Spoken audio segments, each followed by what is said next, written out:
Good morning, everybody. Well, we're back. We're live.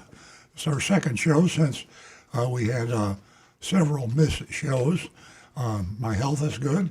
I'm feeling good.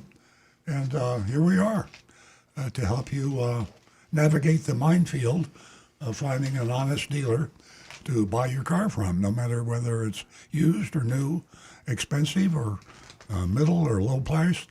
We're here to answer all of your questions. We were overwhelmed, really, last week. We'd been off for weeks and weeks because of my illness, and so we kept running reruns. I said, I kept thinking, and Nancy and I were talking all the time about, boy, when we go back, we're going to lose all of our listeners and our YouTubers and our Facebookers and all that because the show's been gone, and a lot of people get disappointed when they tune in a rerun. But guess what? Last week was dynamite, our first live show, and we had, we may have set a new record in callers. And, with me talking like that, I'm thinking about the way our luck goes, or my luck goes anyway. I hope we do it again. It's important. We have various ways you can access us. A lot of people stream us on YouTube, youtube.com/Earl on Cars, and facebook.com/Earl on Cars.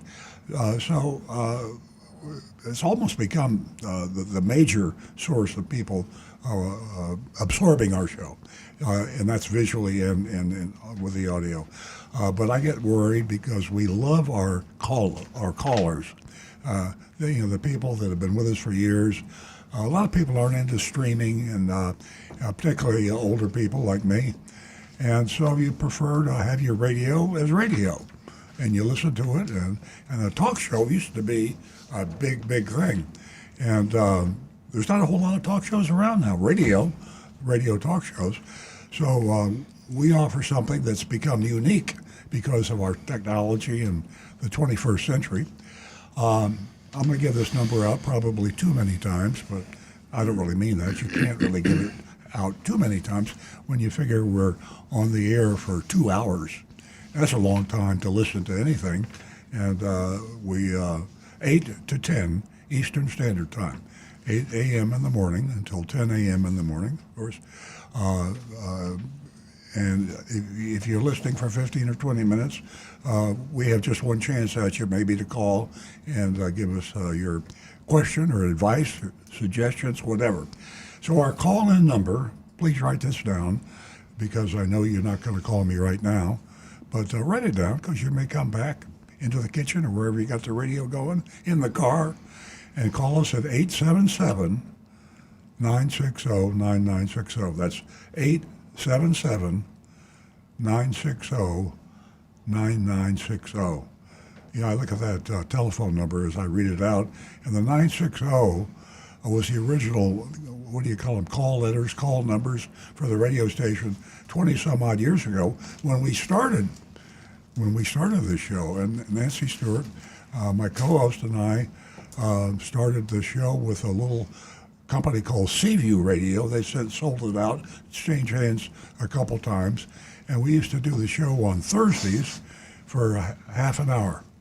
And it was scary because radio was radio back then, and we had a couple shows where nobody called. So we really appreciate you. So don't get mad at me when I give you this number out. Nancy will be doing the same thing. 877-960-9960. And we have a text number, which is 772-497-6530. And of course, we've got our basic website. And that's not too high-tech for most of us today.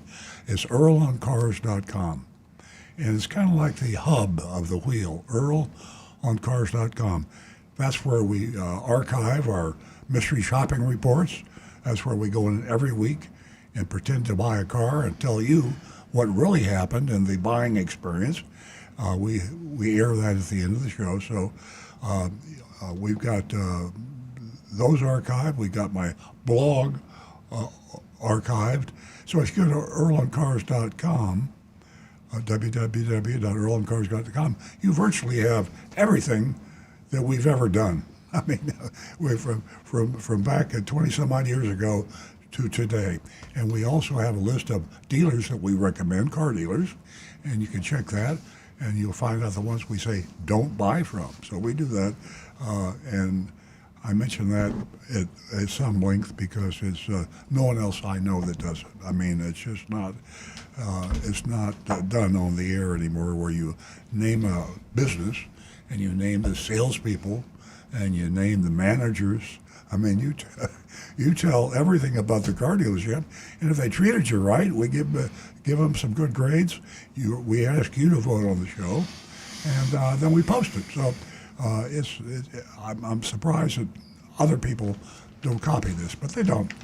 I am going to turn the mic over to Nancy Stewart, my co-host, co-founder of the show, and she is a very special person. First of all, she's a female. Is that redundant?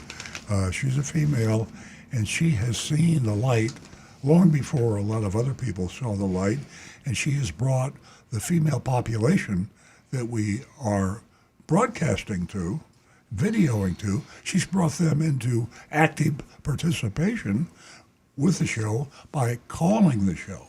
So she's going to talk about a special offer for you new female listeners out there. Right now, it's about 50-50. When we started out, it was 0 female callers, all male callers. So I hereby turn the microphone over to my lovely wife, Nancy. Good morning, everyone, and welcome. We're so happy to be here, our second week after a 2-month hiatus, I believe it was.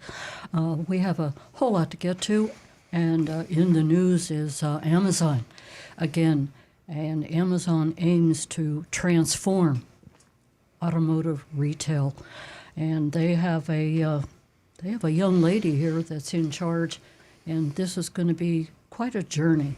Her name is Fan Jin, and she's the director and general manager of Amazon. So we have a whole lot of information to share with you on that level. Also, we have our Dog of the Week. We haven't had one for a while, but Muffin is back. You may remember Muffin, but he's been over at Big Dog Ranch for a while, and he's about 47 pounds. He's a terrier mix, and he's a cutie pie. We have a nice video for you to take a look at later on in the show. Mystery Shopping Report, as usual. Another great Mystery Shopping Report. That number here to reach us is 877-960-9960. Or you can text us at 772-497-6530. Don't forget your anonymous feedback. We love hearing from you. Anonymous feedback, text messages, and YouTube. And Rick and Stu do a great job at that. You'll hear from them later on in the show. But as Earl mentioned earlier, for the ladies, $50. $50 for the first 2 new lady callers. So give us a call toll free. Help me build this platform here for the female audience. Sometimes we feel left out, but recently, we've really had a lot of lady callers, and it's been quite refreshing that they're in on the show, and they're looking for information. In a lot of cases, they can share something with us that we're unaware of. 877-960-9960. And again, 772-497-6530. Now back to the recovering car dealer. Shame on me, I forgot to mention probably the star of the show. It's called Earl on Cars, but we found out we get more calls from people that are puzzled over the driving of their car, meaning the high-tech stuff that's going on now, or some of the old tech. A lot of do-it-yourselfers. I'm always surprised. So questions are called in about the operation of your car, and Rick Kearney, our certified diagnostic master technician, I think if we went back and counted up the contacts, most of them would be from Rick. It ought to be Rick Kearney on cars instead of Earl on cars. But if you have If you have a Rick shaking his head now, he says, "Don't do that to me. Don't do that to me." But no, he volunteers to come in on the show, and just started out as and it never occurred to me that more people were. It should have occurred to me when I think back on it. I mean, the people that listen to the show are people that own cars, and people keep their cars for 6 or 7 years now, and so most of the people that accidentally dialed us on the radio or YouTube probably have no intent of buying a car, but the chances are they got a little problem or maybe a big problem with the car. So Rick Kearney, certified diagnostic master technicians. It's kind of like having your PhD in, we ought to call him Dr. Kearney, but you won't find very much that he can't help you with instead of taking it in the car dealer and being taken advantage of, or independent mechanic that either maybe he's not trying to take advantage of it, but he just doesn't have the wherewithal, the education, the knowledge. It's very difficult to diagnose a car problem. Even a good mechanic has difficulty. Oftentimes we have to bring in the technicians from the factories. I mean, these are really high-tech people. By the way, if you're new to the show, we are a Toyota dealership. We have a Toyota dealership in North Palm Beach. And I say that occasionally, not because I want you to know that we're a Toyota dealership because we want to sell you a car, but we're telling you we're not trying to sell you a car. We want to be honest and transparent. So if you know up front that we are a Toyota dealership, and we've been one, I've been in, I started that dealership in 1975. So we're just trying to help all car buyers, and we happen to have a car dealership, which gives us an inside look at what's going on. And Rick can answer your question. I'll give you some advice about maintenance or repairs. What else? One thing I would particularly like to ask you to do this morning is let us know if any people have had an experience in dealing with Amazon. There's a lot of things going on now with Amazon, and they have opened it up to all Hyundai dealers in all 48 states. I almost said 50 states. Alaska and Hawaii, I guess, they didn't get the deal. I don't know why, but 48 states. And it is a seamless, totally safe buying procedure, and cars are being sold now in all 48 states, and Amazon sets the price. And the delivery is through the dealership, and it's a very interesting concept, which I think could cure all the ails that that we argue about and talk about on this show every week. So again, give us a call at 877-960-9960. That's 877-960-9960. YourAnonymousFeedback.com. Every now and then we get a doozy, and I love people who can advise, criticize, praise, whatever, when they know they can't be identified. That's the reason police departments have, secret, you won't be identified if you report the crime, kind of a thing. And so that's what we do. We won't identify you unless you want us to, but it's just YourAnonymousFeedback.com, just the way it sounds, www.YourAnonymousFeedback.com. Okay, well, I'm talked out. I've got my, Nancy's got her hand up in the air. It should be interesting to see how many dealers partner up with Amazon. Yeah. After they see the journey with Hyundai and Genesis and Kia, I believe. Yeah. Kia Genesis haven't signed up yet, but we think they're going to be signing up very quickly. Right now, any Hyundai dealer is invited to sign up in any of the 48 states. So, Exactly. Our number here is 877-960-9960, or you can text us at 772-497-6530. Now back to the recovering car. let's go to Rick. He hasn't said a word, and Nancy and I, or mainly me, have been doing the battling. But Rick, what's interesting out there in the world of I can't figure out how to do this on my car. The 2025 models, every year there's a quantum leap in technology. So what are the problems that people can anticipate? Well, good morning, everybody.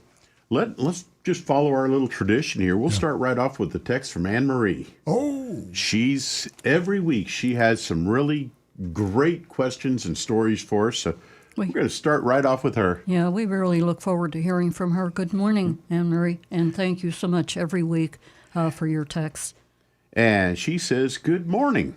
Computer chips were in short supply during and after the pandemic. Consequently, many people only received one set of keys or key fobs when they bought their cars. This prompts the following questions. Since you're a Toyota dealer and can't really speak for other brands, do Toyotas come with one or two sets of keys or key fobs now?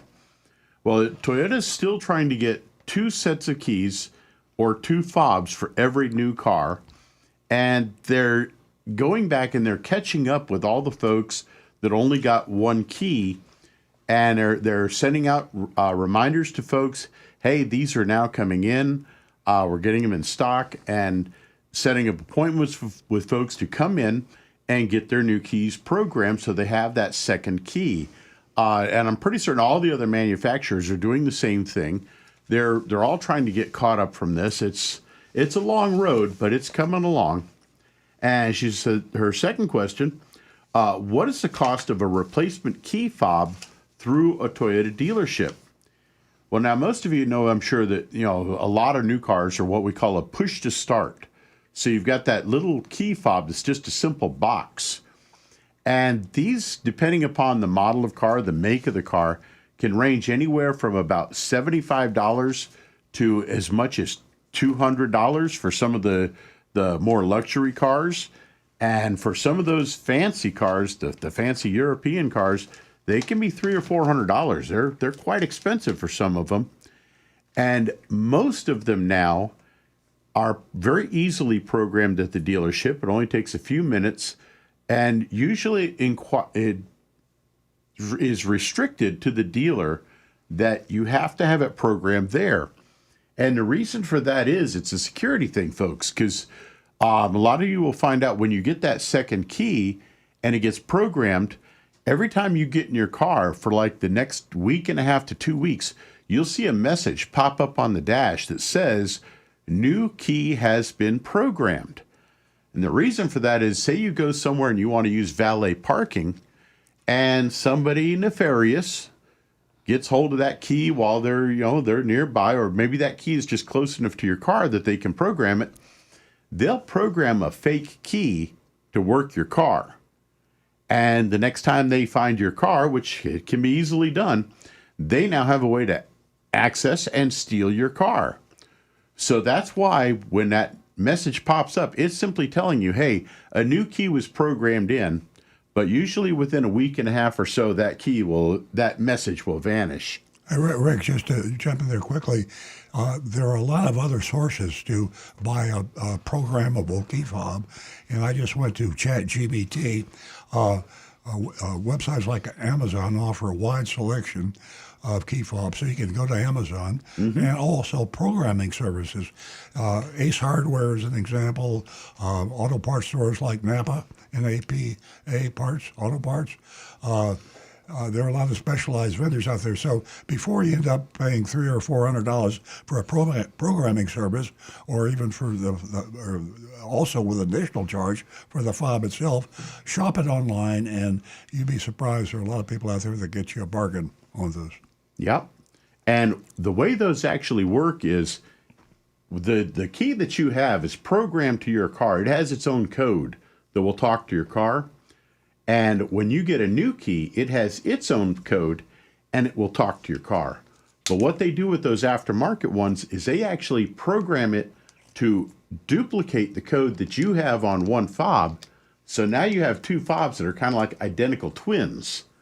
Bear in mind, though, make sure you check the quality. Check the reviews on those when you do buy them, because some of them are not the best quality. Make sure you at least get one that you know is going to work properly. So check the reviews. That's one of the to reasons be I sure like you're good Amazon on it. so much, because if they do send you a key fob that doesn't do what it says when you bought it, you have an unconditional return. So Amazon is going to give you the pricing, and they also have the unconditional return. I'm basically waiting for the day that Amazon takes over all retailing in the world. They're into cars now, and they sell virtually everything you can buy from a walk-in store, which is not good news for a lot of the smaller businesses. Yeah, absolutely. Okay. So now I've got a interesting little news article sent to us by a fellow called Deck in Boca Raton. Tech? Deck, D-E-C-K. Oh, unusual name. Yeah.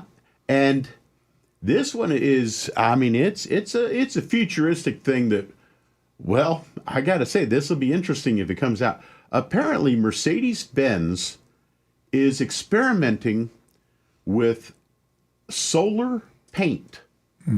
In other words, the paint that they put on the car is actually going to be reactive to solar light from the sun, and will actually be able to somehow hook up to help charge the car and actually give electricity from the sun while you're driving along, or even while it's parked in your parking lot.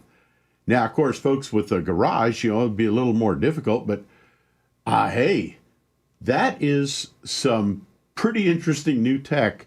Granted, it's beginning stage right now, but just think about the day when you don't have to charge your car up anymore. You don't have to buy fuel anymore. It's just automatically getting free energy from the sun. I think that's pretty cool. Yeah. And by the way, Donovan and Johnny Z. Fradley, they're talking on YouTube here about a little bit about key fobs here. And Donovan mentioned one of the newer technologies that's coming is that your phone can be a key as well, your cell phone. And this is actually in place with a lot of the higher-end cars are now allowing this. What happens is you can actually send an electronic key for your car to someone else's phone.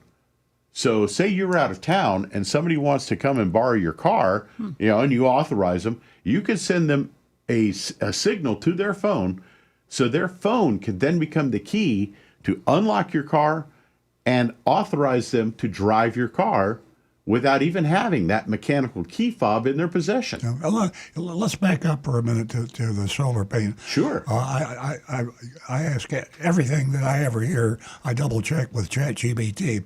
And on the average car, it would basically provide energy. This is your solar paint for 20% of everything.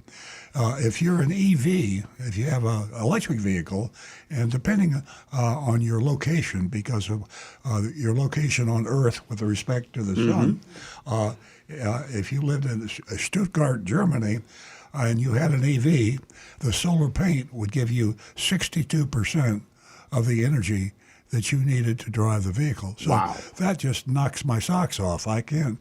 I mean, I'm an older guy, and I have degrees in physics, and I get so excited when I find out about what technology has done. This is something you'd never dreamed about 25, 30 years ago. And the technology today, 62%. So you folks who are listening or watching in Stuttgart, consider a Mercedes and get the solar paint. That idea is coming. I mean, you think about it. Wow. Every crazy thing that we have nowadays started as somebody just had a weird idea, and probably 90% of the people out there thought that's crazy, that's nuts, and never going to happen. Now, think and about look what we've got now. Think about now. You got me excited. I'm doing all the talking, and I'm listening. I told you, Rick is smart, but I think now about. I have a thought process, and I say, "Oh, that would never work." I said, "Wait a minute," and I go to artificial intelligence. I go to, I happen to like ChatGPT, but there are a lot of sources out there, and if you can think of it today, if your mind will think of something that can be done, I believe the odds are in the 90 percentile that it can and will be done. So it's just exciting world we live in. Yeah, Solar yeah. paint, amazing. And Rick, before we move on, as far as the key fobs are concerned, or key fobs, is it still just as expensive? Well, let me put it this way: more expensive to go to a dealership and get that replaced. It's well, a lot of key fobs are if you've lost all your keys, you really have to go to the dealership to have it done, because you have to have, in order for like a locksmith or somebody to make a second key fob for you, an aftermarket version, they have to have your original key fob to duplicate the code from it. But if you've lost all your keys, you're kind of stuck. You have to get your car to the dealership so that they can program new keys to it. Is a dealer authorized by the manufacturer? And we're Toyota dealers, so if a customer came in with a Toyota they'd bought from our dealership and said, "I want to know the key code to my key," could we give them that? No, because we're talking about a code number that really is it's electronic. Yeah. And even the passcode for it is approximately 256 characters, and some of them even more. Yeah. And now it's because obviously for security purposes. For you listeners out there, that's an interesting subject to look into, because you own the car, you own the keys, and I think that the law would say that if you had to know something about your car, and you can prove you were you and you own the car, you should be able to have the key code. And who cares how long the key code is? You're gonna email it to Amazon, and you're gonna have them do the key for you with the program. So something to look into. Yeah, And exactly. it'd be worth considering. Yeah. A lot of questions. Before we wrap this up, so you would say that it's compatibility as far as going into the dealership, which makes it a little easier to duplicate, but it's less expensive to go to a locksmith. Right. And Especially if you still have at least one key, you can get it done a lot cheaper. Yeah, and I'm really fascinated with these prices because I'm going to go back to like the 80s and what it would cost me to replace, my key fob. So anyway, that's the interesting topic that Rick just covered, and now we are going to go to the phones. Cool. So we're going to interrupt Rick for a while, put him on pause, but he'll be back with so much more. We're going to go to Marty, and Marty is a regular caller from West Palm Beach. Good morning, Marty. Good morning. Glad everybody's back, Oh, thank you. and hope Earl's feeling better. I am. Thank you. Good.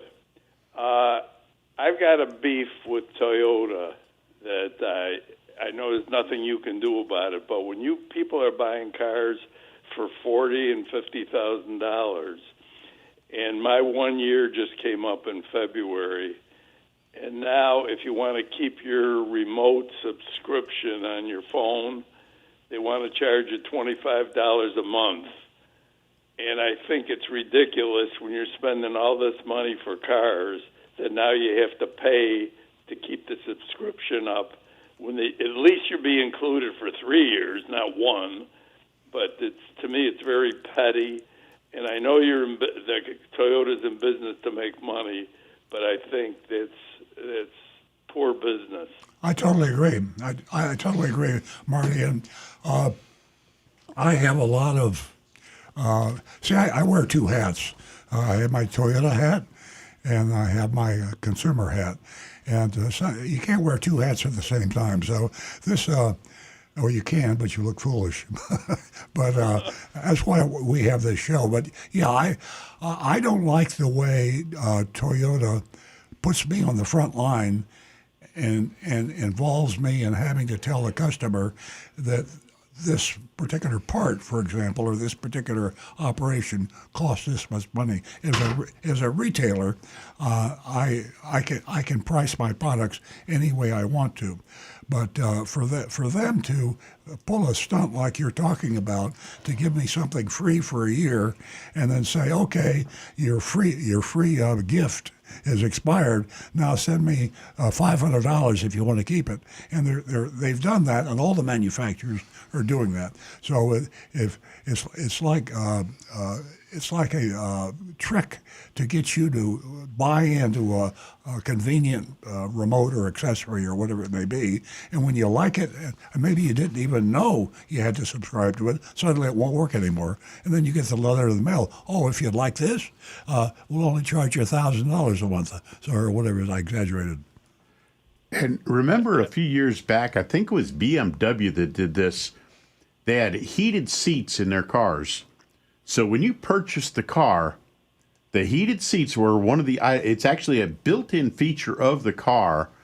But of course, because it's all connected through the internet to where the factory can talk to your car, they actually had it where after a certain amount of time, they would turn off the feature of the heated seats unless you paid a monthly subscription so that you could still use your heated seats. And when that came out and people found out about it, they went insane, and for good reason.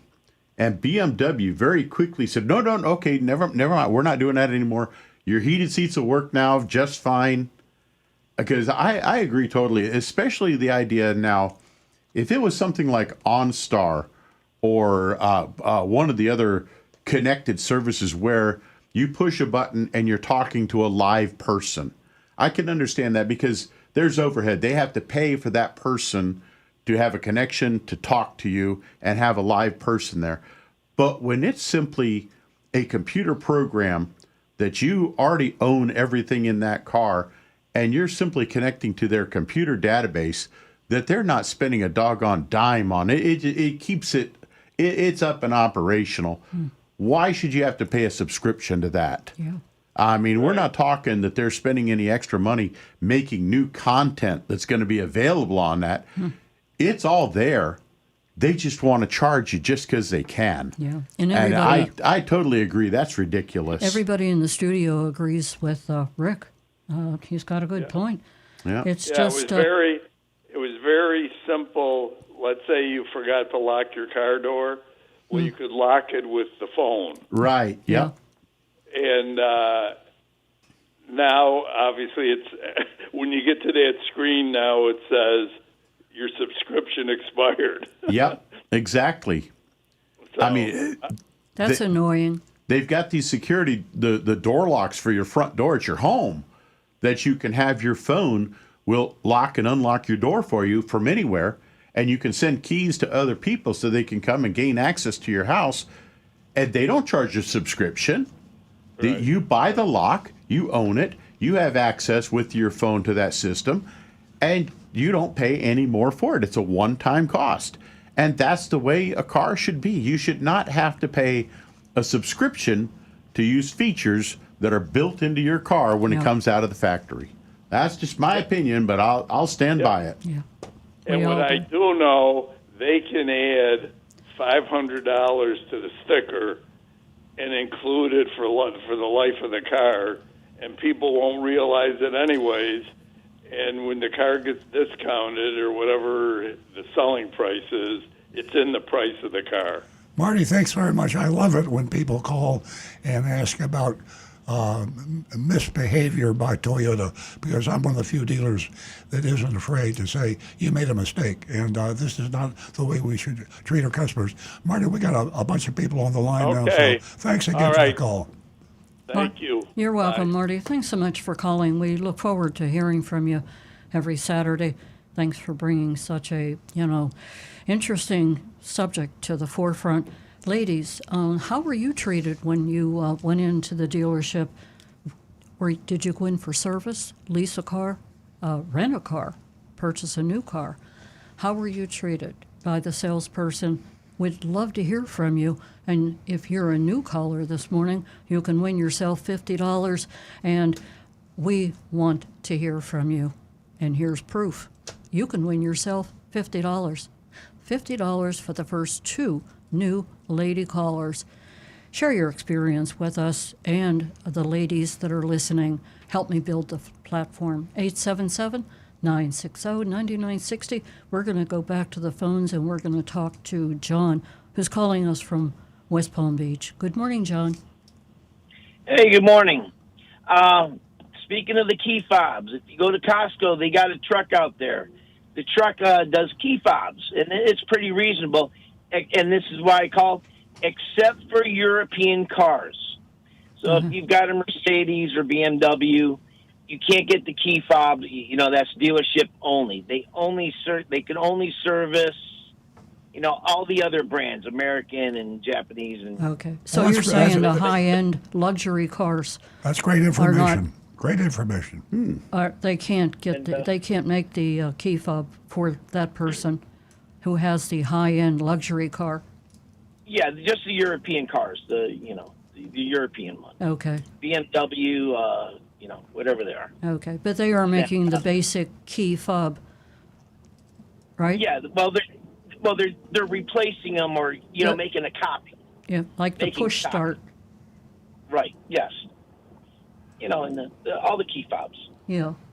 Well, that's great. Rick, has that have they been doing that for a while? Apparently, this is something relatively new, but it's interesting that he mentions that because a little bit farther back in the chat here on YouTube, Kim Appreciates Life had said, avoid those key fob vans in the BJ's parking lot. They're a huge ripoff. And she says they prey upon the older folks here in South Florida. So I would use a little caution there. It sounds like Kim might have she might have tried that one time and not Interesting. had such a good experience. Yeah. So John, when did you see the? I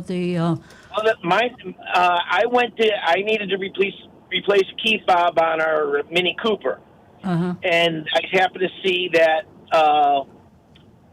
orange key fob van thing in the parking lot at Costco. It's part of Costco's, it's part of Costco. And it's a mobile service, but they were there in the parking lot or whatever, and they said they couldn't do the European car. So I have no contact. That's the only contact I had with them. I didn't purchase anything, so I have no idea about the BJ's one.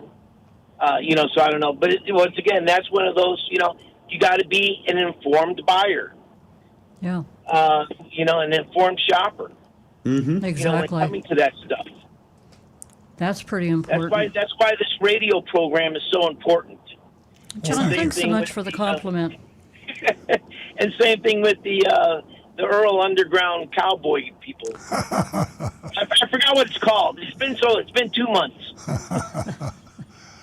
And that. But as soon as I retire, I'm going to get on board with that. So. Well, thank you very much. By the way, I just was playing around with ChatGPT, and remind us, Nancy and I both drive Teslas. Don't tell anybody because we're a Toyota dealership, but we both drive Teslas. And the key on the Tesla is on your smartphone. And so you can if you lose your smartphone, you just get another smartphone because the key is programmed into your personal smartphone, and there is no such thing as a key fob. So it shows you how technology-wise, in a few years there won't be any more key fobs. No, and that's correct. I have a Tesla also, and I have the little Tesla key Card, that little model thing. Yeah. And that was a little pricey though, because it's more of a toy type thing. I think they run $180. But before you have your key access on your phone, you use that little credit card thing. And if you lose credit cards and replace them, those are $35. You have to purchase those. Yeah, we purchased a couple of them. Yeah, but fortunately, when we go to this is anyone wanting to buy a Tesla, when you go in, that's your window of opportunity. When you're picking up your new or used Tesla, ask them, I've got 3 other drivers in the family, can I get an Oh. extra key card? Ah. And they will give it to you, and they'll program it for you. After that, you have to buy it. Well, that's very good information right there. Thank you. Gets a little expensive, doesn't it, John, when you have so many drivers under the same roof? Well, you know, Yeah, well, I'm just glad that with my daughter, they have the little restrictor that I can only set it to 65 miles an hour, and she can't go faster. Well, that's good. So, but it's like all those little features in that. well, thank you, And, John. And it's amazing how many people are driving Teslas down there. I just, being a Tesla owner, as we drive around, I don't know what the count is or percentage penetration is in South Florida, but there's a lot of Teslas out there. Yeah, I got a feeling it's more like every 5 cars there's a Tesla. For every 5 cars you look at, on the road, there's a Tesla. I doubt that. John. That's this is- 20% market penetration. That would be tops of the Yeah, whole. Look at- well, Stu's might got be. the It numbers. could be locally Yeah. in 33458. Yeah, really. Oh boy, you're filled with all kind of I'm information. filtering it down to the. Hey, John, you know what's interesting that we have seen in the north end of town are the Cybertrucks. The Cybertrucks that are Yeah. being used for commercial reasons. We have painters. We've got tile people, but they're in these Cybertrucks and they have the advertisement painted on the Cybertruck. So I'll tell you what. Boys with their toys. Anyway, I thought The I'd share macho that guys with got you. the The Cybertrucks are everywhere, but they're in our neighborhood, which restricts our movement. Thanks for the when call, you say- John. Still room on the road. There's when no you say in room. your neighborhood, when you say in your neighborhood, are you talking about your dealership? Or where No, you I'm live? talking about up in Jupiter, where we live. Okay, yeah. Yeah, and these commercial vehicles, Cybertrucks, are coming in, and they're working, construction and different jobs. But it's just recently that we've seen the Cybertrucks, and some of them are painted red. Some of them are painted like a crazy blue color, so that it's obvious, what they're driving, and it's also obvious that they're in there to make some money. Yeah. And they're better. getting a lot of attention. This is my point. They need to. They see you coming. Thanks, John. If I was to send you a picture, where's the best place to send it? If what? If I were to send you a picture of my car, where is the best place to send it? You could send it to me if you want. Just send it to the Stu, text or- number. Yeah, text it Yeah, to you us. can send it to the 772-497-6530. That's a good idea, Rick, Stu. Okay. That's All right. Thank you. you got the number? Yeah. Okay, sounds good. Hey, John, great talking to you. Give us a call back again. So glad you guys are back. Glad I'm back. All right. Bye-bye. Have a great weekend. I'm finally accustomed to carrying my phone into the garage because each and every time in the beginning, to get into my Plaid, I said, oh, I forgot my phone. Oh, I forgot my phone because I was always, accustomed to Well, I carrying think, a key Well, phone. now they have the option on the Apple Watch, so your Apple Watch now. Yeah, you have a lot of options. Let me mention while we have a little lull as far as the calls are concerned. I haven't mentioned it before. For a couple of weeks, Earl's Vigilantes. Yeah. We I mean, got, is there anything better than Earl's Vigilantes? And you can Volunteers. sign up, and you can help someone, in your neighborhood, and you don't have to know how to, take an engine apart or anything like that, right, Earl? well, I can take an engine apart, but I just can't put it back together again. You do that inside the house. You take it apart, I put it together, right? That's right. You dirty, I clean. Right. We're going to do a commercial. Remember that Swifter commercial? That was so cute, Yeah. wasn't it? I digress. Ladies, please give us a call this morning. I want to hear from you. 2 ladies, 2 new lady callers. You can win yourself $50 this morning. You can share with us your experience, whether it was, as I mentioned earlier, whether you're buying, leasing, servicing, whatever. And I think by now you know that there are more ladies in the dealership than there are guys. And in the service department especially, they're taking care of service. So ladies, you play a pretty big part in the auto industry. And for them not to recognize it, you know what I always say, financial disaster. Now back to, do you want to, Earl, do you have any anonymous feedbacks that you'd like to share? Or is Stu going to take care of that? I got them all here. You got them all there? Okay. So Rick will take a pause. And there's no calls, Stu? Oh, sure. Let's start with the longer one, just in case we get calls later.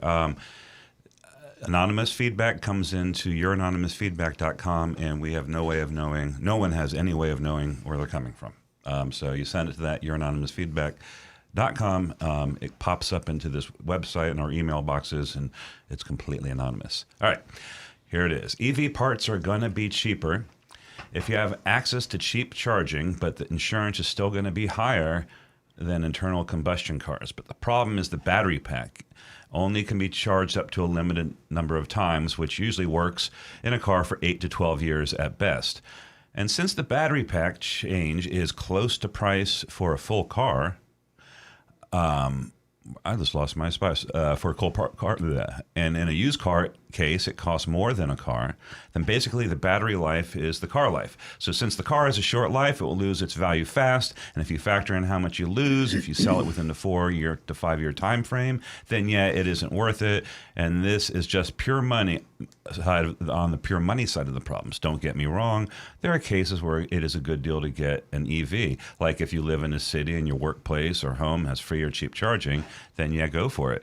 But even then, I would only buy an EV as a second car. There's no way I would have only an EV. Very fair thoughts and well put. Well, my feeling about that is I think this anonymous feedback is informed, but he's informed from a couple of years ago. And technology for charging, we just talked about earlier on the show that there's now solar paint. You can paint your car with solar paint, and depending on what area of the world you live in, it'll supply 83% of the energy for your car to go if you have an electric vehicle. So high-tech changes. Charging used to be the big problem, and destination security, or what do they call it? Rain check. Yeah. So if you research buying a car, an EV, 3 years ago, you better research it again, because that range anxiety is no longer a problem. And another thing, just to consider, like, there's a lot of good points that he makes. There are obstacles as the technology is adopted. This is like an old, beaten comparison, but like when we switched from horses and buggies to cars, there were places where cars just made sense, and there were places where cars absolutely did not make sense. Yeah. That changed over time pretty rapidly, historically speaking, very rapidly. And it's kind of like that now. Yeah, if you live maybe in a remote area in Idaho or Wyoming, or even in the Northeast in upstate New York, yeah, maybe it's not ideal, but right now, yeah, it probably makes more sense in a metropolitan area. But that's changing every day. And the other thing is, I want to address, a lot of people come in with an argument against EVs on the economic side, on the cost. And I don't think anybody is going to argue every single point. It is a more expensive technology that's coming down every day in price. In China, they got it down, and EV, it's less than a ICE, internal combustion. Yeah, engine. BYD is the largest seller of vehicles in China. Yeah. They even have, I read there's, they have like their version of Apple, their high-tech gadget company, has released an electric vehicle as well. And I read an article, why can't Apple do it if these guys can? Yeah. And the answer is the infrastructure in China, it's just set up to build millions of EVs. Do we have a caller? BYD. Mm-hmm. It's in the news.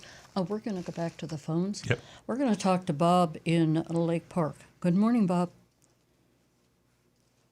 Yo, Bob, are you there? Yes. Good morning, back. Bob. Welcome back. Thank you. I think I can cancel my prescription for Xanax now. After listening for over 20 years, you have withdrawal. Well, what a nice thing to say. I'm glad that we could serve as a replacement for that. Yeah. Thanks so I wanted much, to ask Bob. you, thank you. I wanted you haven't addressed the situation with the Cause Act. That was the biggest news since you've been off the air. I guess they kiboshed it. Yep. And it's no longer going to be enacted. And I also wanted to talk a little bit about the Subaru. You were talking last week about Subarus and hybrids, and the Subaru really hasn't been involved in hybrid technology at all. They just recently started to produce some cars. I think they have 2 models that have a hybrid, but they're just starting to come to the dealerships now. So there's going to be a very low supply. So I would imagine if you went into a dealership and you were interested in that type of vehicle, you're going to be subjected to probably some type of market adjustment on it. And Toyota owns 21% of Subaru, Yeah. and I was wondering what you thought about maybe at some time Toyota maybe going and taking full control of that company, similar to what Honda and Nissan was proposing. It looks like there's going to be some kind of more consolidation in the industry. Yeah, I guess that was. I don't know if that was. I mean, Earl would know better than me if it's industry wide, and I don't know the financial situation of Subaru if that would benefit them. I know Toyota's doing fine. Have you heard any whispers of that? I don't think that will happen in the near future. I think it will happen probably with other makes. Subaru is just a unique company in the fact that, as you say, Bob, they are small, but they are extremely well managed. And the fact that they don't have as many hybrids and other things that would really kill some manufacturers, Subaru does such a great job of quality and marketing and customer satisfaction that they would be considered an underdog in survival if there were any other company besides Subaru. But right now, I put my money on Subaru over a lot of other larger manufacturers that do have hybrids. But I think you're dead on with as far as industry wide. You're going to see more consolidation. Otherwise, because the ones that are not going to be able to hang in the new economy, I guess they're going to have to be absorbed or. Yeah, look at Nissan with Honda. Honda just said, "Oh, oops, we changed our mind," and that's the way these mergers go. The stronger writes the deal. The stronger manufacturer. And Toyota, basically, you asked the original question was about Toyota buying other companies. Yeah, they'll buy them, but they'll buy them at the right price and for what they need. And the consolidation, if we have more than 3 or 4 auto manufacturers in 20 years, I'd be amazed. Yeah, I'm sure they keep the brand, though. It was something that I read in Barron's. They were talking about the possibility that Toyota at some point, since they already own 21%, may go ahead and have control of the whole company. So I thought it was interesting. What's your thoughts about this? What happened to the Cars Act? To the what? The Cars Act. The Cars. Oh, the FCC. Cars? Yeah, the FTC rules. Yeah, that was a little disappointing. It wasn't a surprise, and as I say, as you probably know, Bob, as you're a regular listener, we signed up as a friend of the court and wrote an amicus, hired a law firm, our dealership did, and sent that in to support the Cars Act. So it just got shot down by the National Automobile Dealers Association and the Texas Dealers Association. It didn't surprise anybody. I mean, hope springs eternal in the human breast. So when they came up with it, we on the show always said, gosh, it sure would be great. But in the back of my mind, if the act had passed, we got enough laws on the book right now to keep car dealers honest and transparent. The problem isn't in a lack of laws and regs. The problem is in the lack of the enforcement of the laws and regulations we already have, and it's politics. I mean, look at the new Attorney General for the United States, Pam Bondi. Is that who it is? Pam Bondi? That's it. Yeah, and You got it. And she, before Donald Trump decided he wanted her for Attorney General of the United States, she had her hat in the ring to come back and be an Attorney General again in the state of Florida. So they, Yeah, well, Ashley Moody is out too. Well, she's a senator now. yeah. Right. So I know you were telling people to call Ashley. Yeah, don't Moody. call her anymore. You'll You never can't get through call her now. anymore. I don't think. Well, I guess you could still call her, but I mean. Oh, it's hard to get through to a Yeah, senator. we were just looking for help on, what you're talking about, cars, and it turned a corner. What We can just I wanted say? help on a That's little it. issue. That's all. That's a it. little, honorable issue. I get it. Okay. Well, I'm glad you're back. Thanks, And, Bob. try to stay well, like the rest of us, and take one day at a time. Yeah. Don't overdo it. I hear you. Okay, Very have true, a great Bob. day, everybody. Have a great day. Thank Bob. you. Thanks for the call. That partnership between Subaru and Toyota, that was a pretty good, move Yeah. on both parts because they collaborated on two different cars. I believe they were sports cars, or would that be an Yeah, accurate statement? they respect each other, and they'll put their name on a car built by Subaru. Yeah. The Subaru will put their name on a car built by Toyota. Yeah. So that's the ultimate respect The- of the another Su- company. Yeah. Yeah, the Subaru, I believe, was the BRZ. Yep. And then, And then the Toyota is the 86. GR86. 86. Same car. Oh, it is. Oh, totally. Yeah. And then there's other partnerships. The Yeah, Supra so was a made lot of in- it mushroom. with BMW and Well, as a matter of fact, Recently. Toyota and BMW got together and made that, pardon, I'm going to say it, the travesty that they called a Supra. Oh, boy. That's a travesty to me. I enjoyed Yeah. every minute But- of driving it. Toyota and Subaru are talking about getting together for another Supra. Supra. I'll do that one. And that, All-wheel in drive. my opinion, will be a Supra. Okay. It'll be Yeah. a Supra. A Supra deserving of the name Supra. It'll be a Supra deserving You heard it right here, to be a folks. Supra. You heard I think it they're right going to here. name it a better Supra. Okay. And it will be. I'm going to interrupt everyone. We have, I'm going to talk to the ladies again. I'm waiting for you to call, ladies. 2 new lady callers. You can win yourself $50 today. Give us a call. Talk about whatever you want. Help me build the platform here. Call me at 877-960-9960. We're going to go to Frank, who's holding from West Palm Beach. Good morning, Frank. How are you today? You still out there, Frank? Yes, There you are.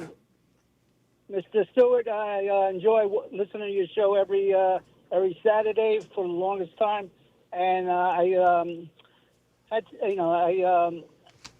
took some advice from you. And when I went to dealerships, and they tried to get me to pay $1,500 for dealer prep fees and $1,000 for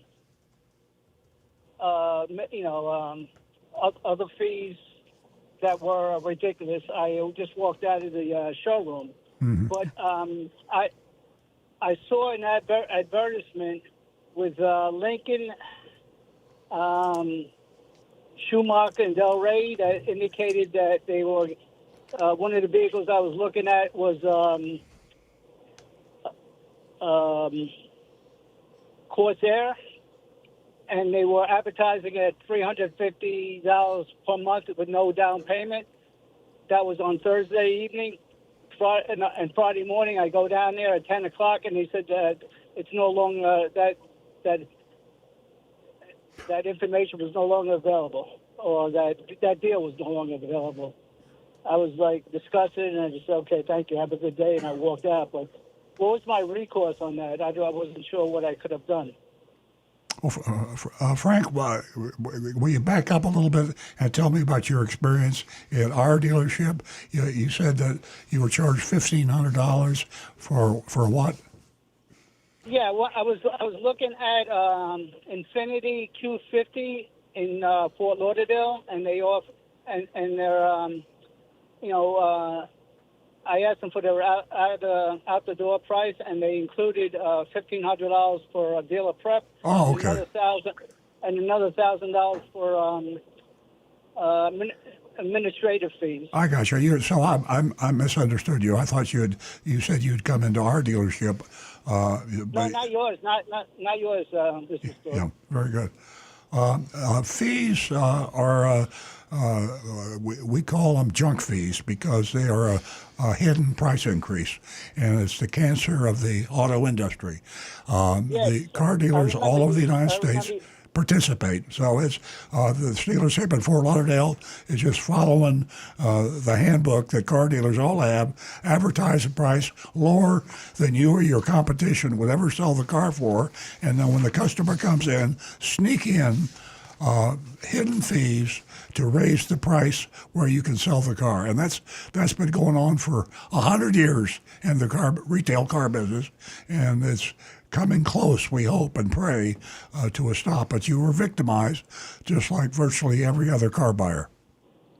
What about the false advertising with Schumacher and Del Rey on that Corsair? They told me it was advertised that evening at 5 p.m. somewhere around there that the car was being leased for $350 a month, no down payment. Yeah. I even took a picture. I took a picture of it.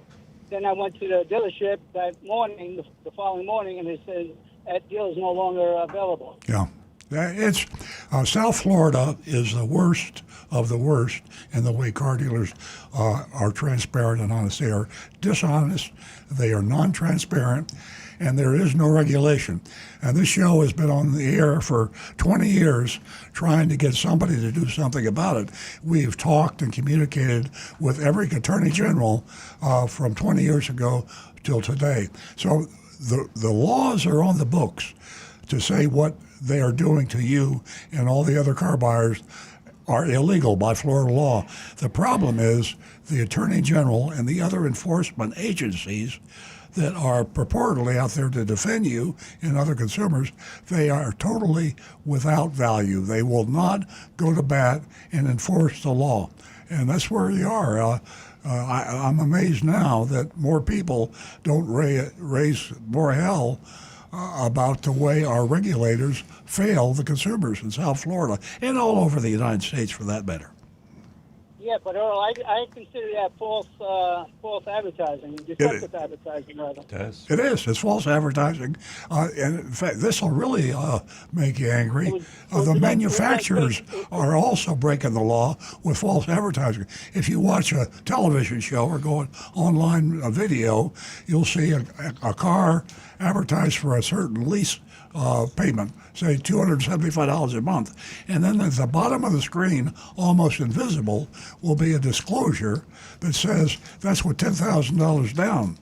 Now, the law says, the Federal Trade Commission says, the advertised price of a product, cars and everything else, has to be the price that you can buy that product for, adding only government fees such as sales tax and a license plate.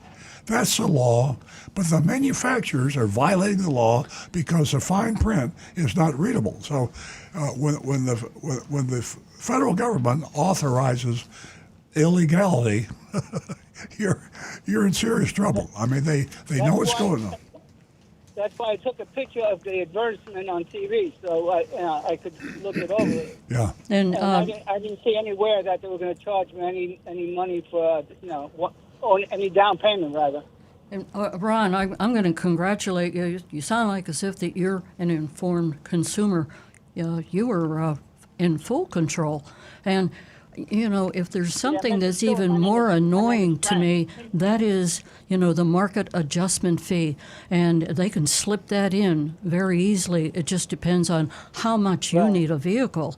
And, you could be charged anywhere from $1,000 to $5,000. And that's just one of the other fees, that they don't talk about. And you got VIN etching fee. You got so many fees. You're covered up. You're confused. They're coming from all sides. They played around with numbers. They threw so many numbers at me, and they try to confuse you. And Yeah, they try to confuse you with advertising fees. and then they put the pressure on you to purchase right away, or tell you you're not going to get a better deal, right? You have to buy it now. Yeah.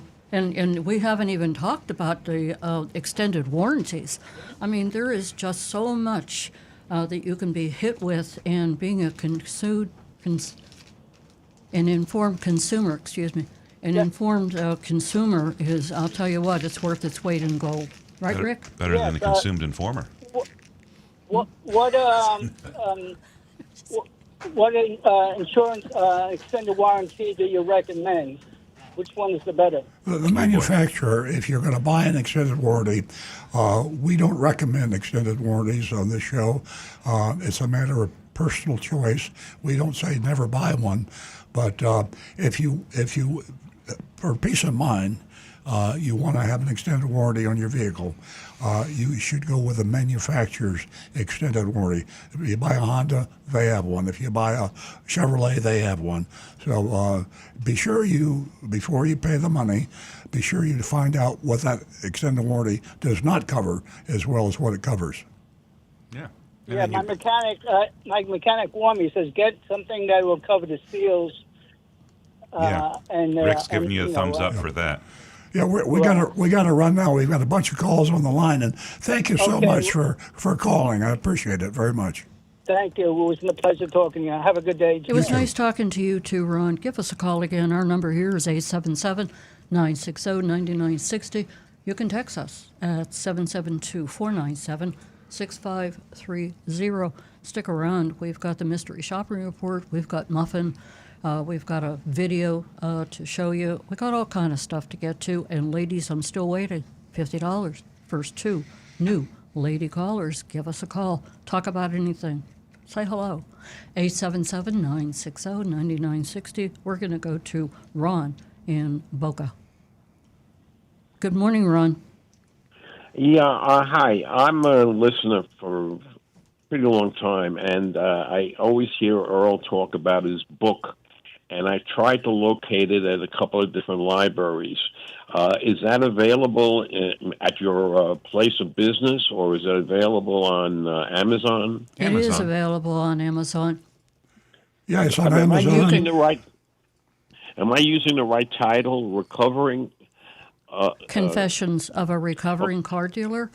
Earl, do you have your book right there? Yeah. We'll put it up on the screen right now. That's Confessions of a Recovering Car Dealer, and you can go to Earl on Cars. You can get the book there. You can go to Amazon also, and 100% of the proceeds goes to Big Dog Ranch. Yeah, that's why I want to get it, and I wasn't sure of the title. I've been walking around with it for years in my head. Oh. And, I'm going to a hospital for an operation. I said, this is a good book to get, and I tried to get it all week, and I couldn't get it. Okay, I will try to get it on Amazon. Well, Frank, are you going to be in the dealership anytime soon? I can leave a book there for you before you go into the hospital. No, I'm down in Boca. I'm not going up to West Palm. Yeah, well, okay, I understand. But I appreciate it very much, that your show, and I appreciate the information you give the consumer, and I'm one of the consumers. We really appreciate good luck you, Ron. in the hospital, Ron. I will say a prayer for you. I hope to hear you call in soon. Okay. I'll be in there for about a week, they tell me. Okay. God bless. Take care. Thank you very much. You're welcome. 877-960-9960.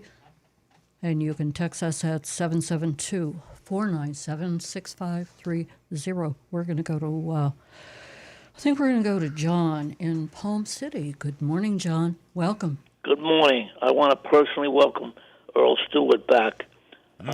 Thank God he's okay. Thanks, and I just have 3 powerful words: power of prayer. That's what I think it's all about. Isn't that the truth, John?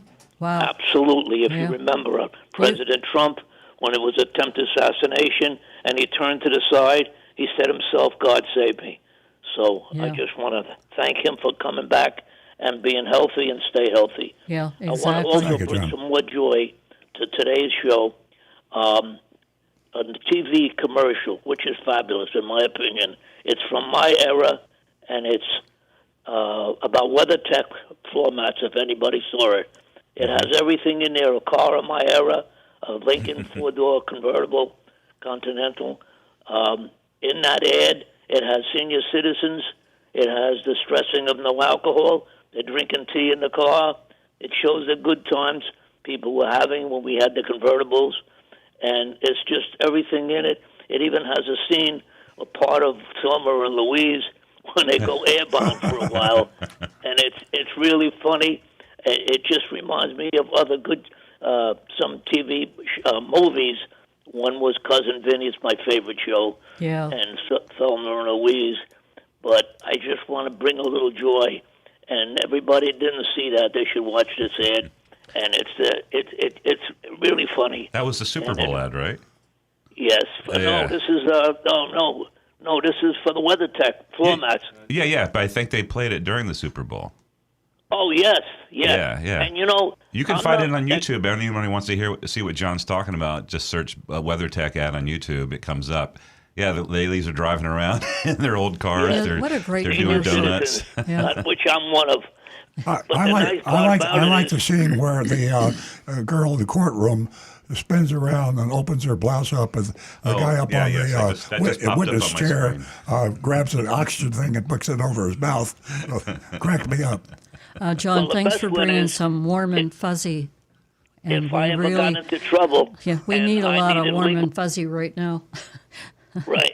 But I just want to say, if I ever had legal troubles and go back to my cousin Vinny and I had a trial, I would love to have your mechanic well, representing me. Oh, yeah. Rick. Rick would be up there talking about posse traction. Yeah, absolutely. I thought right away, this is the guy that I want on my side. Honestly. Hey, John, have you seen Ferris Bueller's Day Off? No. Oh, you got to watch that. Okay. Watch all that. right. I won't give away anything. It's in line with Thelma and Louise and, my cousin Vinny. There's a lot of great. Yeah, I will. I'll look for it. Okay. All right, guys, and welcome back to Earl again. God bless you. Thank you. Thank you so much, John. Thanks for staying in touch with me and supporting me. I appreciate it. 877-960-9960, and you can text us at 772-497-6530. We're going to go to Frank, and Frank calls us from Jupiter Farms. Good morning, Frank. Well, good morning. And again, like last week, welcome back. It is so refreshing to hear you guys live on the radio. Thanks. You so much. I have a neighbor that drove over to the house the other day. He saw me on the street. And he had the neatest old Toyota truck. And I told him about your radio show. And about maybe when his wife calls, she can earn $50. Oh, thank you, Joe. She's just, Thank you. She's just too shy.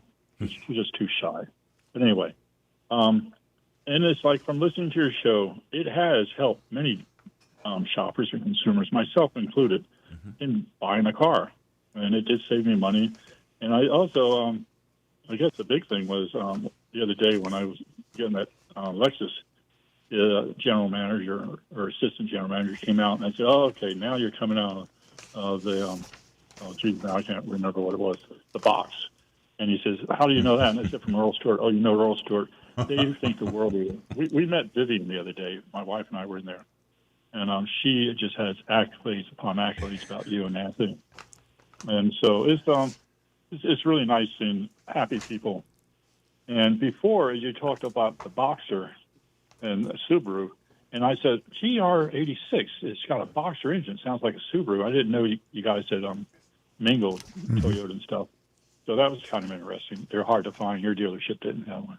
I love that you're going around talking about the box. People should do that. Like use the terms they pick up on the show. TOs, lay down. Oh, yeah. Going in the box. Bell to bell. Bell to bell, ding to dong.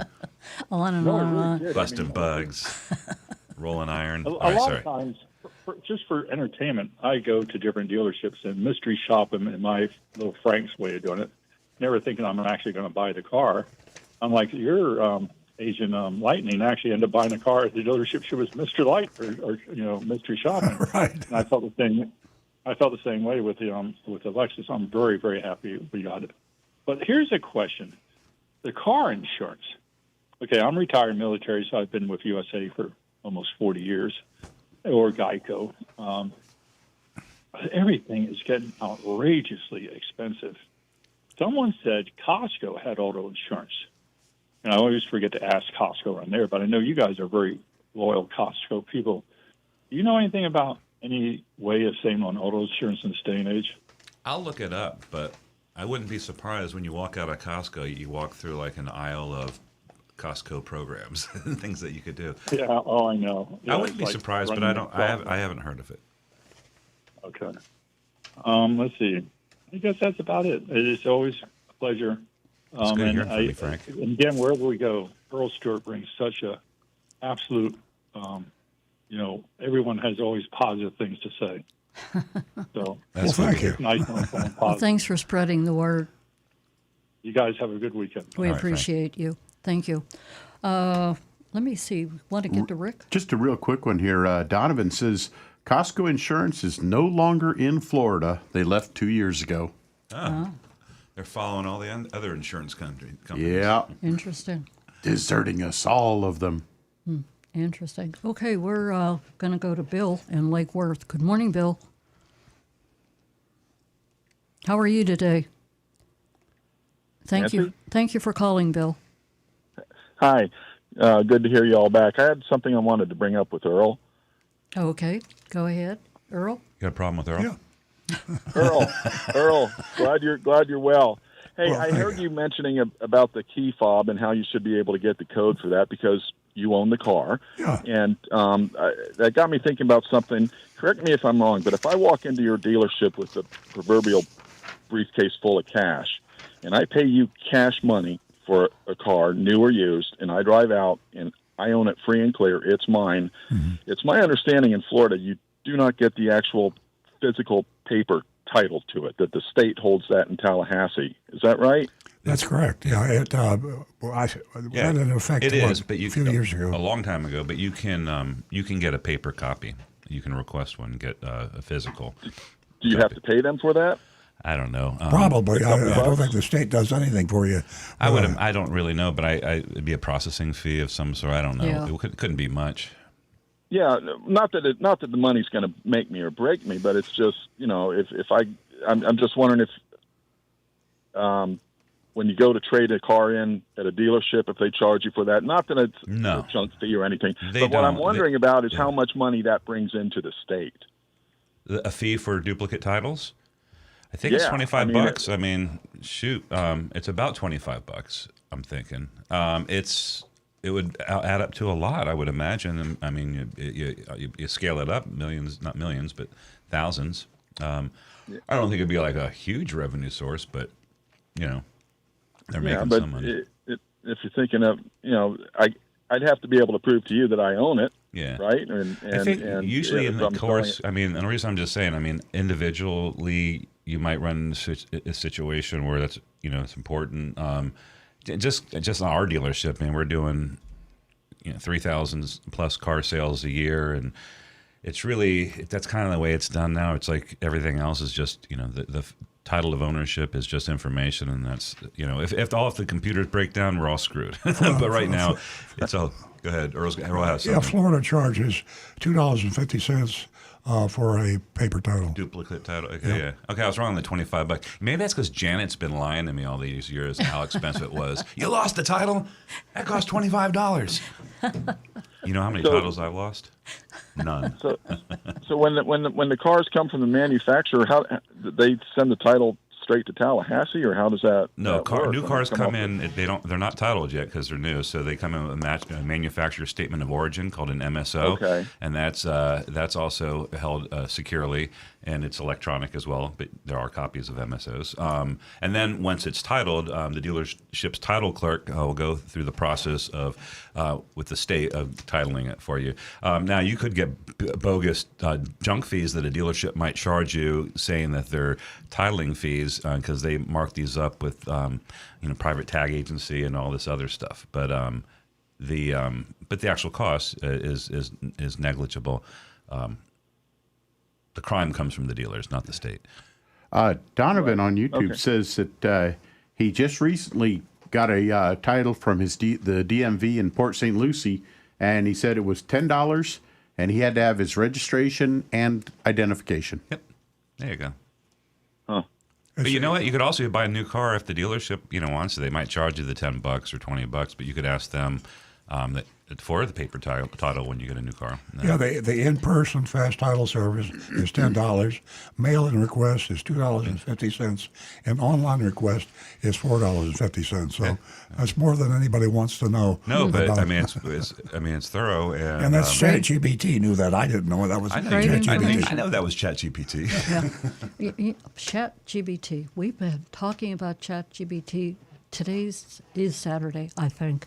Days it's become a melt part of into our each lives. other. We just But you and I. if I woke up tomorrow morning and found out ChatGPT left town, I would be totally Exactly. depressed. I never used it before, but now this last month, it's just I'm addicted, and I'm speaking to her all the time. Yeah. I'd like to see your I know chat you have history. other callers. I know you have other callers. I'll let you guys go. Thanks, Bill. Thanks. Glad you're all back. Stay in touch. Thank you so much. We've got Jonathan. Do we have time to get to Stu and? Yeah, man, I'll go fast because there's one thing I wanted to to bring up. It's time for the news. And did anybody hear the story of the guy? This happened in Utah. It was in December. It's still recent enough to call it news. A guy buys he goes to Sandy, Utah. He goes to this Mazda dealership, Tim Dolly Mazda, in Sandy, Utah, and he buys this car from the dealership. Several hours later, he changes his mind and he wants to bring it back. And he says he returned to request his money back. This is hours after he took delivery. He returned the vehicle he had bought. However, staff advised Murray that he had bought the vehicle as is, and the vehicle cannot be returned in exchange for his money back. Murray told the manager that since they're not going to give him his money back, he was going to drive his vehicle through the front doors of the showroom. So the guy walked out of the building, got into his newly purchased vehicle, and he, true to his word, he drove it, smashed it through the thing. No. Salespeople were jumping out of the way, and then he gets out of the car. There's a video for it, and if you look up the story, it's insane. And it's something that, we've never worried about that, but I'm surprised it doesn't happen more often. Yeah. There's been movies. You remember A Cadillac Man with Robin Williams? Oh, yeah. That had nothing to do with a car sale, but still, the idea of dramatic scenes at a car Another dealership. great movie. Yeah. All right, why don't you go? I know we have some texts coming in. Rick can get to those. Rick. You get We to it. Yeah. will pull up our text. I put thing Rick again. on the spot. He wasn't ready. I have a computer this week. I mean, I could, but Yeah, that's what's I different. kind of like you doing it. That's what's different. I was wondering what was sitting that Yeah, you haven't had your computer. I know. Right now, the only one we got in is from Debbie in West Palm Beach, and she says, "Welcome back, guys. Good to hear you all." Oh, I think we got one from thank you, Anne Marie. Debbie. Yeah, we actually read Anne Marie's earlier. Oh, you did? Yeah. Okay, good. Did you give her a good we answer? were a little ahead of you there. Did you? Yeah, What was the it answer? a lot of information about key fobs Yeah. and getting key fobs They're pretty duplicated. much, the last batch was late last year, I think. Mm-hmm. All right, good. All right, Anne Marie, you're good. Let's go to another anonymous feedback. This one came in from Bob Green. I'm just kidding. We don't know who it came from. Every tire should be dated, just like an invoice, voice, or a bill, or a carton of milk. That was me. No encrypted codes, just the date like we're used to seeing. Yeah, and they're referring to the fact that to read the manufacturer date of a tire, it's a long series of numbers, and it's not a standard date format that anybody would recognize. So you have to learn how to interpret it, and if you ever want to, you call in Rick and tell you again, because we keep telling people, and it's not easy to remember. Well, it's actually a pretty simple setup. It's what you're looking for, the last four digits, and you really don't even need to worry about the first two of the pair, because that's the number of the week of the year. Okay. So the higher the number, Closer the to later the in end the of the year. year. Right. But those last two digits, Is the year. that's the last two digits of the year that tire was made. So pretty much that's the main ones you're looking for. Yeah. If it says 19, that tire was made in 2019. Okay. says 24. See, the tire was made in 2024. This is a test of my memory. Let's bring it up again in a couple of weeks and see if I remember it, because that's really easy. The government employee that came up with that has a diseased mind. Probably got why fired. does it have to be so Probably is complicated? unemployed now. Well, I think part of the reason why they did this way is to try to keep things uniform. And the main reason being, if you think about it, internationally, globally. well, if you think about the way we here in America will write a date. Yeah, it's done differently in UK. It's done differently in like Japan. Today is 0301 2025. Whereas in Europe, it would be 0103 2025. How many digits is that whole number, though? The whole whole series can be up to 8 or 10 numbers. Okay, they could put every date format in. Right, because that actual DOT There's space for that. Identifies the manufacturer of the tire, and even has information for which plant it was made in. Yeah. And then has just those last Rick, four. I'm going to cut you off because I just dozed off. Okay. All right, let's move on to the next anonymous feedback. Well, but listen, before we do that, I have to get in my comment. Nancy and I talk about it every time we come into the studio for the radio show, and that is autonomous driving. And I'm a test pilot, and Nancy is also a test pilot because we each have, Teslas that we drive. So it's hard to explain if you're interested in autonomy in a car. If the feeling that you have when you are a guinea pig. Yeah, you're a guinea pig. That's me. I'm in the front seat of the Cybertruck, passenger side, guinea pig. Now think about this. Here's why I love our autonomous Teslas. They do things safer and than I do, things that I'm most incapable of the time. Things I'm incapable of doing. They see better than I do. They hear better than I do, and now file that away in your mind. Stu just raised his hand. I have a question though. Okay, the other side of this long sentence I'm making is the fact that it also does some crazy things. So when you drive it and you like it, you have to say, part of it. You are different than I am as a driver, and the good things you do, Mr. Autonomous, outweigh the bad things. It's hard to accept that. It's like what I do when my wife drives. Well, that's a different story. Yeah. Everybody's different, but this will drive away or to terrify any drivers out there that are thinking about buying an autonomous car. We came to the studio this morning. It's about the tape in the driveway. No. The blocked off driveway area? No. Okay. The two cones that were. Yeah, they're cone and there's tape. Yeah. So it was totally confused by the two cones, and then drove over to another street and proceeded the wrong way on a one-way street. On the other side of the So it did something yesterday too that was crazy, but it also does some things that you think about. I wouldn't have known that child was there. It'll see. I know. It'll see a child behind your car that you could not see in the rearview mirror. You could not see the backup camera. You're saving lives. Yeah, and you're saving lives. There's a lot of good points with It has what you're talking about. 8 cameras. It knows all. When I pulled it into sees the all. studio late today, the normal driveway is blocked off with these cones. And the first thing I thought of, because I looked over, I could see the parking lot. I saw you guys were there. I'm like, I wonder how auto self-driving handled this cone thing. I did what it did. I went into the oncoming wrong way just because I wanted to get in. So I did the same thing I think your Cybertruck did. What was the only way to get in? Either that or to totally reroute. And how smart is a Cybertruck? You're very smart. You're a good driver. So the Cybertruck did exactly what you did. We chose the exact path, same path. Hey, Earl, have you seen the video of a Tesla that's going through a cemetery? And the camera shows there's nobody visible, but on the TV screen for the car, it's picking up people on the side of the road. Yeah, I'm sure that's real. I'm just saying. Maybe they're smarter than we are. Oh, it's picking up ghosts? It's actually showing like spirits? Figures like there are people on the road, but when the camera looks up... I'm going to put you on Front Street right now, Rick. Do you believe in ghosts? I do. Okay. That's what I used to do when I was in high school. Throw little balls at me. Hey, interesting information, Rick. sorry to rush you, but we have got to get to Muffin. And you know who Muffin is. That is a terrier, and it's a, mixed terrier. And let me say a few things about Big Dog Ranch, where Muffin is staying and has been out there for, for a while.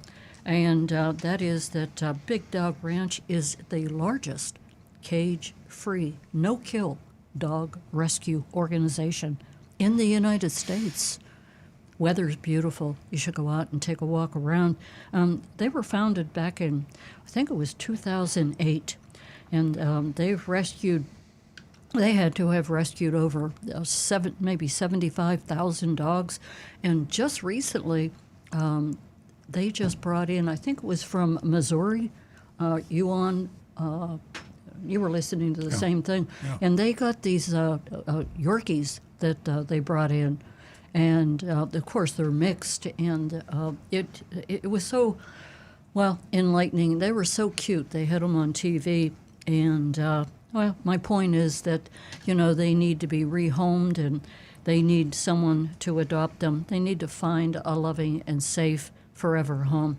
So, with all of that said, as I said, the weather's great, a great time to go out there, to take a walk around, go to Puppyland, my favorite place, and they've got the veterinarians out there. They've got so much that they use to take care of these poor dogs that they, come in contact with from China, Puerto Rico. I could just name a dozen different locations that these dogs come from, and they're not in great shape, let me put it to you that way. And Big Dog Ranch gets them up and running around and healthy again.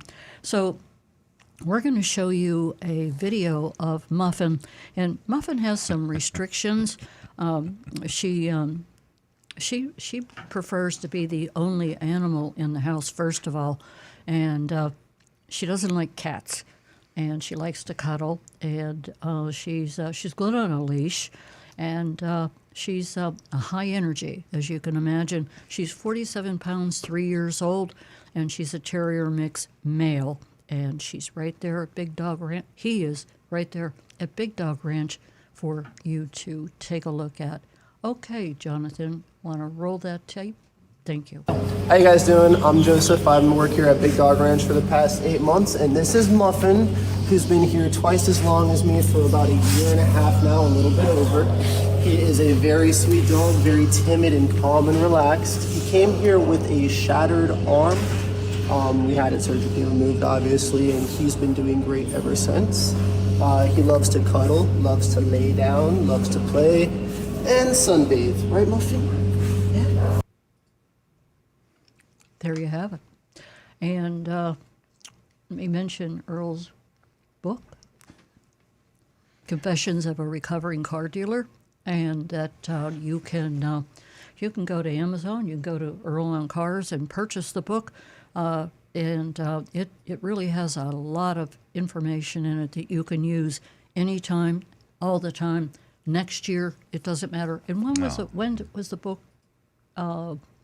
First published? When was it first published? 2012. 2012. So, there. my point is at the book, put it up on the shelf. You can have it forever. It is just so much information. What do you think about Muffin? Look, I mean, he is really cute. He's a tripod. He's got missing a leg, but very cute. Needs a special home. She's very sweet.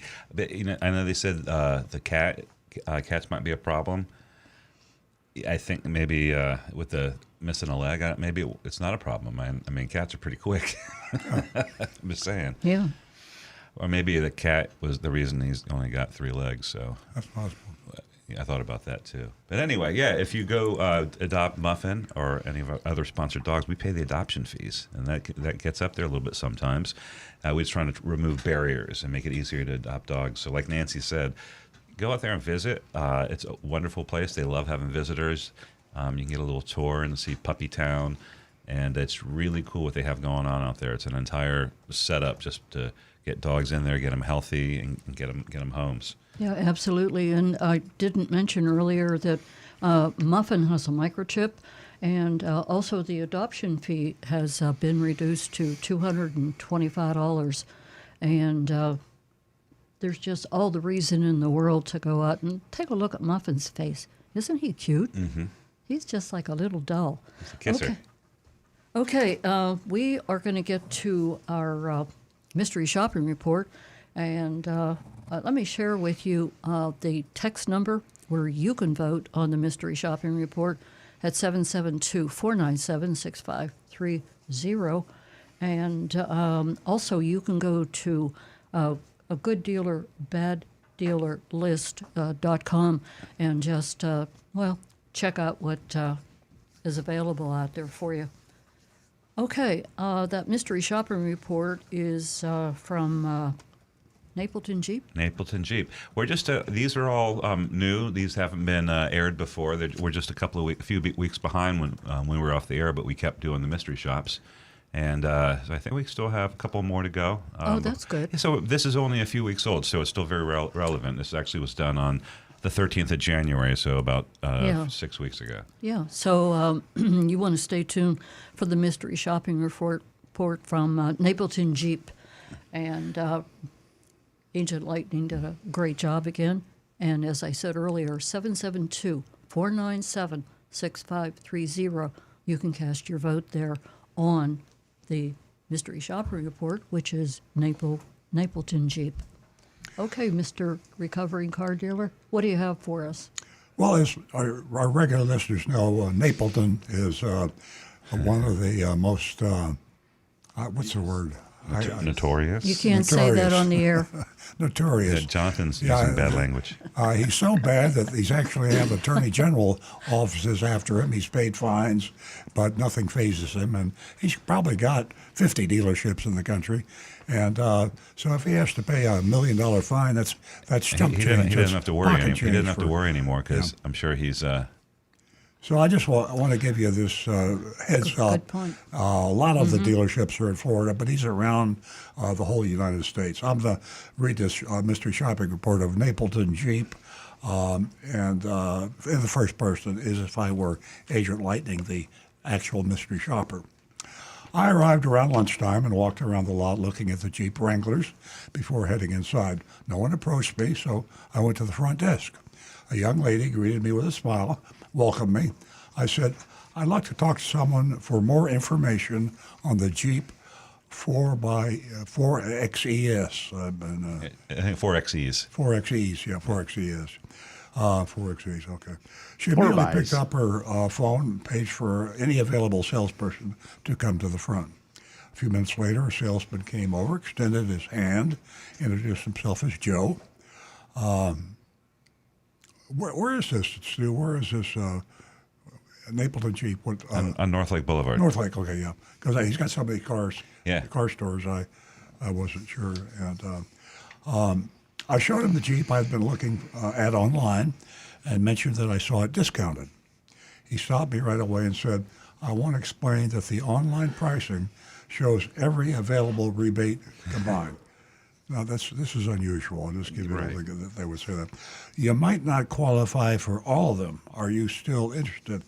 Now, I digress a bit from the actual reading of the report, but the thought occurred to me that somehow word may have trickled down to the sales forces that Napleton had been fined by the Florida Attorney General, about the only dealership that's ever been fined, I think, by the Attorney General. And in some other states, Napleton is so bad in the way he treats his customers around the country that if you see a dealer that's being actually reprimanded by a government agency, it's probably Napleton. I mean, that's how bad he is. At any rate, this disclosure about the online pricing and what's included and what's not, I think might have been actually covered by a manager somewhere. Because the same thing happens at every other dealership we mystery shop, and they don't ever mention that. Back to reading the report, I replied, yes, I'd like to see the pricing. He asked, would you like me to get the keys? Yes, I said. Joe returned a few minutes later and asked me to follow him to the Wrangler. He mentioned that there were boxes in the back and wasn't sure if they were for this particular Jeep or if they were just being stored there. He offered to remove them if I wanted to see the back seats, but I told him I already knew what they looked like. I was more interested in the 4xe aspect. The seats could stay folded for now. We went for a short test drive on the back roads of North Lake Boulevard. Once we returned to the dealership, Joe suggested showing me a regular Jeep as well for comparison. He grabbed the keys for a model with a power roof that slid all the way back. This one was not a 4xe and pointed out the differences between the two. Then we went inside to his desk so he could speak with one of his managers and get me pricing on both models. I waited about 12 to 15 minutes. A big Instacart order popped up for me. I asked, I want to interject here because that might be confusing. Yeah. Agent Lightning also does some work as an Instacart shopper, and so she got a notification that there was something important for her to get. There's a job waiting for her, so now the clock's ticking. Yeah, well, very good. I read that and the thought never occurred to me, but thank you. I didn't know she was doing this with Instacart. Yeah. He said they're a bit busy, but it should be soon. I didn't see many people around, but I waited another 8 minutes. Then I went over to him again, asked if it was almost ready. He said he believed so. I told him, I have to run to do this order, but I'll be back in about 30 or 40 minutes. Can you have it ready for me then? He said, sure. So I left. About 40 minutes later, I returned to find Joe still sitting at his desk. He apologized, admitted he still didn't have the numbers. He said he checked with his sales manager. When he came back, he asked, Yeah, you're good. When he came back, he asked, when will you be able to come back for, say, another hour or two? We could get this done. Now, this is all kind of silly.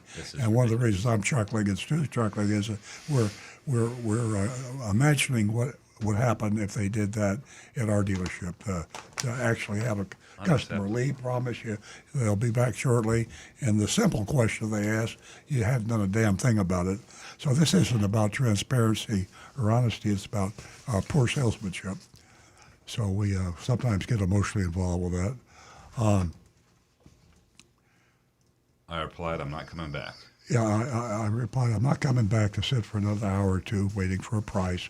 I've already been here for an hour, left for 40 minutes, and all I want is the pricing on the two Jeeps that I'm interested in. He said he understood and went to talk to a sales manager. I overheard him say, she's back. At least he didn't say it like, she's back. Yeah, and as I say, we're reacting as car dealers, so we're. Yeah, sorry. This ain't funny at all. It's not funny for a business. Whether you're buying tires or TV sets or houses, this is not salesmanship, folks. You don't treat customers this way. After a few more minutes, I walked in the sales manager's area and asked if this was going to take much longer. I said I was happy to go elsewhere if I couldn't get a quick price. They insisted they were working on it. That's a lot of work to give you a price on the car. The price is on the window shield or the window. It's like they're mining Bitcoin for the price. Then a sales manager named Marcos came out. Marcos said, the price will be whatever the internet price is plus sales tax. Mm-hmm. Whoa! I mean, imagine that. The price that you advertise is really the price that I pay? Okay, we'll see. I stopped him and said, your salesperson told me the internet price may vary and it could be anywhere between the internet price and MSRP, depending on which discounts I qualify for. Okay, Marcos then told me he'd only been here for 4 months in the sales manager's position, but as far as he knew, the price was the internet price plus sales tax. The dealer fee, okay, here we go, and new plates. Sounds like this guy, this new manager, Marcos, thought the dealer fee was a government fee. He might. A legitimate fee. And, that's the most charitable way of looking at this. Yeah, and he, he added that he would talk to a sales associate. He then asked if I knew the difference between the two Jeeps. I replied, yes. One is a 4XE and the other is a regular. I still don't know the difference between these two Jeeps. The 4XE is a hybrid, I think. Is a plug-in hybrid. Electric, hybrid, and regular. Okay, yeah. Do you know the difference in the doors? I said, what do you mean? Come with me. Let me show you. By the way, real quick, that sounds innocuous right now. What he's doing is, this is in sales technique. This is called slowing down the customer, getting him to focus off the price and back on the product. Yeah, slow him down. Don't let him leave. Yeah. So we walked back out to the Jeep so we could point out the boxes in the back. I already knew about them. I said, so these are the half doors Joe wasn't sure about. Marcos confirmed, yes. I was a bit annoyed at that point. Said, so there's no real difference in the doors other than the 4XE comes with an extra set of half doors, which I was already interested in. Marcos asked for my phone number to text over the pricing sheets. I asked him to email them to me instead, since I need to print them out and look them over. He agreed and said he'd do a full breakdown and understood that I was in a hurry, and I left. Eventually, I received an email attachment that just included some handwritten numbers at the bottom, no full breakdown. Needless to say, I wasn't thrilled. So they're on the. He took their printouts of the Monroney label that they hand wrote on one. So for the non-XSE, the one that we're looking at, it just says 51,675 plus, and then underneath that the total amount out the door 57,092. And without getting into the details, it's pretty easy to see that clearly they have about $1,000 dealer fee in there, and they have some other ones in there because sales tax on $51,000 is around $3,000. So there's some other stuff in there, and I didn't do the math. I can just look at it and tell you that it's a lot. And then the other one was the same thing, was it for the XS or for the XSE one, and that was 54,000 plus. $6,000 later, you're out the door at $60,046. So that's the shop. Yeah, there it goes, folks.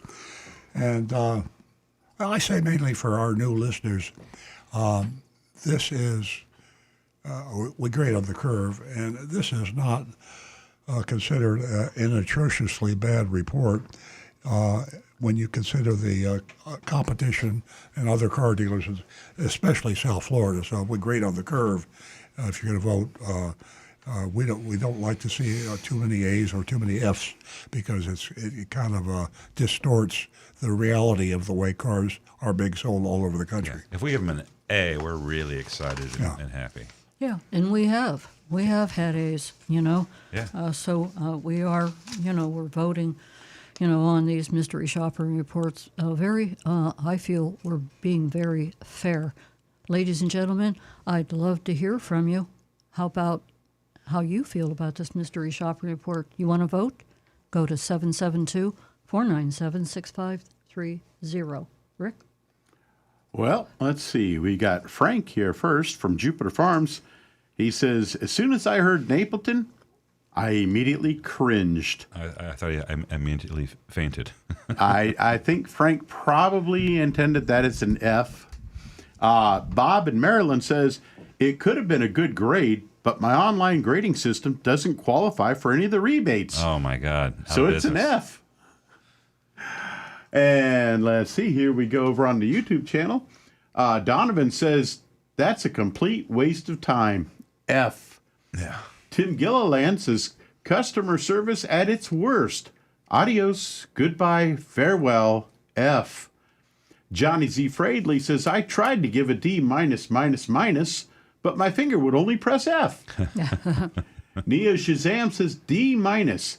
They eventually gave a price, overpriced, and really took their time to give it. Brian said, Latko, can you wait an hour for my vote? F. Mark H., D minus, dazed and confused, trying to wear the customer down when you can come back and sit for 2 hours. Mark Smith says, D minus, no way, Napleton. And for me, I'm going to say D minus. They're not quite as egregious, nasty like we've seen in the past. They may have learned a little bit. Yeah, maybe. Or maybe they're just falling apart and slipping. So, before you get, have you given your final? Because we had a couple more influence you. Roadrunner Steve says, "I was in a good mood today. I give a C. Beep beep. He's in a real good mood." And then Jonathan and Palm Coast popped in. This dealership gets a well-deserved F. I call him as I hear him. Nice. Who are you? You're doing a D? Yeah. A D for you. Yep. The best thing that happened in the shopping report was when the salesperson alluded to the way they handle the rebates and the pricing. And like my dad said, I think that's probably because either that salesperson didn't want to go down with them. Hey, I told him about it, or maybe it's a directive from management. I don't know. So that was nice. The rest of it, what like everybody says, was a complete waste of time for Agent Lightning. Anybody else who was a real buyer, I don't think would have given him that much time. It certainly wouldn't have left, come back, offer. Just crazy, and it's as bad as it gets. I think. I mean, it doesn't have a giant markup label. It doesn't have some of the most like the fireworks of it. But this lazy, and I'm sorry, guys, it was a lazy sale right there. What you guys were doing, and it was bad for the customer. And then you throw in all your other junk. You get a D from me. And we just got a few more. My second channel here was lagging a little, but Negan1 says F. Seems like not giving a number breakdown so they won't get in trouble. Tom Steckel says F. Quintessential Napleton. No disclosure of junk fees and inability to provide a quick price. Totally unacceptable. T. Cash says, with everything I hear about Chrysler, Jeep, Ram, Stellantis these days, I would guess nobody qualifies for the loyal customer discounts. F. Joseph Kelleher, D-, grading on the curve. And Mark Smith says, I give him a D-. No way, Napleton. And Guy Larrabee says, nothing ever changes at Napleton. A big fat F. All right. Established 1937. Yep. Here's a little tidbit while you guys are reading out the reports on the votes. I mean, I went to ChatGPT, my new twin brother. I've adopted him. And I asked ChatGPT, is Ed Napleton regarded as an honest and transparent dealer? I haven't got time on the air to read everything here. Oh, they're kind of wordy sometimes. I'll take you down to the conclusion, which is, let's see here. While some customers have had positive experiences with Ed Napleton dealership, there have been significant legal challenges and customer complaints related to their business practices. Prospective buyers are advised to conduct thorough research and exercise due diligence when considering transactions with this dealership group. There's a State Department warning for Ed Napleton. So you would have never gotten this on Google, and I know I sound like I'm a stockholder and ChatGPT. I wish I was, but I'm not. But seriously, folks, ChatGPT is the new Google and the better Google. And there are others. This happens to be the leading artificial intelligence source of information. But before you do anything, before you buy a box of Cheerios, before you buy insurance, before you buy a car, go to ChatGPT, and they will give you the facts. So we got some votes. Well, we need Nancy's grade and we need your grade. Oh, that's right. Earl. It's a Napleton store. I have to give it a C-. Ooh, generous. Well, But it's South Florida. congratulations to you. Hey, I kind of want to real quick before you grade this one. This will not influence you at all. I did Google the same thing. Is Napleton considered an honest car dealership? Still pretty good results. It doesn't concern. But the first thing is watch out for Napleton. It's on Reddit, and then horrible experience. FTC takes action. BBB complaints. Auto dealer Napleton fined $10 million. So all the results are pretty bad. But Very much so. Yeah. I don't know, where do I begin? I'll make this brief. I give them an F, and I just want to alert the audience that, under destination fee, a market adjustment fee, VIN etching, and you can look for this one also. dazed and confused fee. That's right there on that list. So that just tells you something about this mystery shopping report. So unnecessary. So unnecessary, with the environment the way it is now, and how difficult it is out there. I don't think there's anything that Napleton will say or do that would appease me, would calm me down. They have so much making up to do for their ridiculous way of selling to the consumer, taking advantage of them, hijacking them in a dealership. So I digress. Mm-hmm. Almost makes me want to take out my mugshot of Napleton that I have in my favorite pictures. Oh, that's in the post office.